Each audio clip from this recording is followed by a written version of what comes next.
They said Canada's recession came out of nowhere. It didn't. And if you've been sitting on the fence about buying a home, waiting for the right time, waiting for rates to drop, waiting for things to settle down, this video is going to change how you're thinking about that. Because the question most first-time buyers are asking right now is the wrong question. And I'll tell you what the right one is in a minute. A few weeks ago, Canada's GDP numbers came out and suddenly everyone started talking. Is Canada in a technical recession? Were the numbers worse than expected? Will the Bank of Canada cut rates or hold? But here's what I want to ask you. If you're a regular Canadian, someone trying to save for a down payment, trying to figure out if homeownership even makes sense, did this feel unexpected to you? Because for most people, the economy has felt weak for a while. Mortgage payments are higher, groceries are higher, insurance is higher, property taxes are higher. A lot of people are still spending money, but they don't feel wealthier. They don't feel more secure. They don't feel like they're getting ahead. And that's the difference between the headline economy and the household economy. On paper, the economy can look like it's holding together, but underneath, households are getting stretched. Savings are shrinking and debt's building. So in this video, I don't just want to talk about whether Canada is technically in a recession. I want to talk about why this slowdown should not have been a surprise, how the weakness was being disguised, and what it actually means if you're trying to decide whether buying a home still makes sense right now. Stick with me here because I'm going to walk through something that most people in the industry won't say out loud. At the end of May, Canada's GDP numbers came out, and based on 2 consecutive weak quarters, Q4 2025 and Q1 2026, a lot of people started using the phrase technical recession. Now, I want to be careful. Some people will say 2 negative quarters, that's a recession. Others will say the economy is weak, but jobs haven't completely collapsed, so it's not a full-on recession. Honestly, for the purpose of this video, the label doesn't matter because whether you call it a recession, a slowdown, or a weak economy, the practical reality is the same. Canadians are under pressure and the warning signs were already there. Here's the part that I think gets missed. A lot of coverage made this sound like a complete shock, but was it really? Business investment had already been weakening. Exports were under pressure. Housing was still affordability challenged and consumers were still spending, but the savings rate was dropping at an alarming rate. That last point is huge because when people hear that Canadians are still spending, they assume people are confident, but spending doesn't always mean confidence. Sometimes spending means survival. If your rent or mortgage went up, you still have to pay for it no matter what. If your grocery bill went up, you still have to eat. If your insurance costs are going up, you still have to keep the policy. Life doesn't pause just because the economy gets weaker. So yes, people are spending, but the real question is, where is the money coming from? Is it coming from rising incomes, or is it coming from savings, from credit cards, from lines of credit? Is it coming from people quietly getting more stretched every single month? That's the part that matters because an economy can look stable on the surface, while household balance sheets are getting weaker and weaker underneath the surface. And that's exactly why I don't like when people only look at the headline number. The headline number is late, it's delayed. By the time the official data says the economy's weak, a lot of households have already been feeling this for months. And here's where this gets really important if you're thinking about buying your first home, because this changes the conversation completely. If you've been sitting on the fence, here's what you're probably thinking.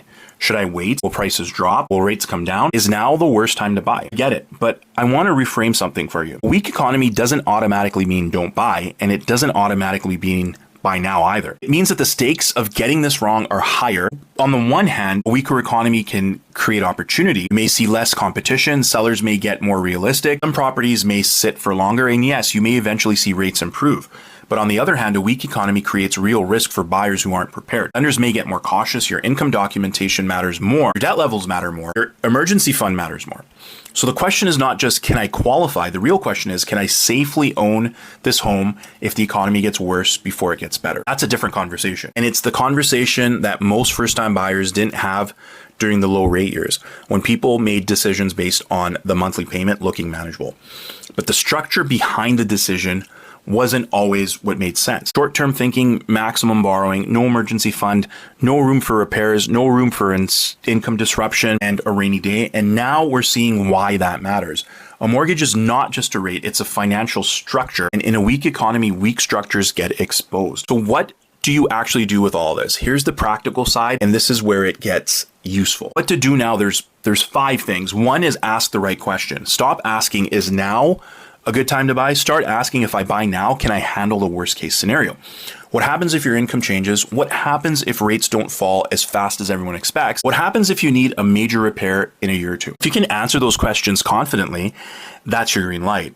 And two, get your pre-approval reviewed properly. Not just see what you qualify for, to understand what the payment actually looks like at renewal if rates move in the wrong direction. Most buyers only think about what they can afford today.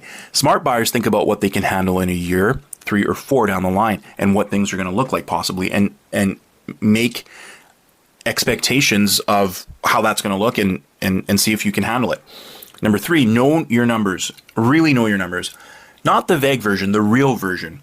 What's coming in every month, what's going out, how much is left, how much is going to consumer debt. Now, if you lost income for 60 or 90 days, what would happen? That's not a fun exercise. It's not exciting, but it's important, because the buyers who get through tough economic stretches aren't always the ones with the highest income. They're the ones with the most flexibility and the most runway. Number 4, do not assume rate cuts are going to save you. A lot of people are sitting around waiting for rates to drop, but even if rates do come down, that doesn't automatically fix everything all at once. If you're carrying too much consumer debt, lower rates may not solve your cash flow problem. If your mortgage structure is wrong for you in your situation, lower rates may not give you the flexibility that you actually need. Rates matter, but the structure and how your outlook is and where you're heading matters just as much. 5, don't let recession headlines make you freeze. This is not a never buy message. This is not the market is collapsing message. This is a pay attention earlier than everyone else message, because weak economies create risk, but they can also create opportunity. The people who benefit are usually the ones who are already prepared.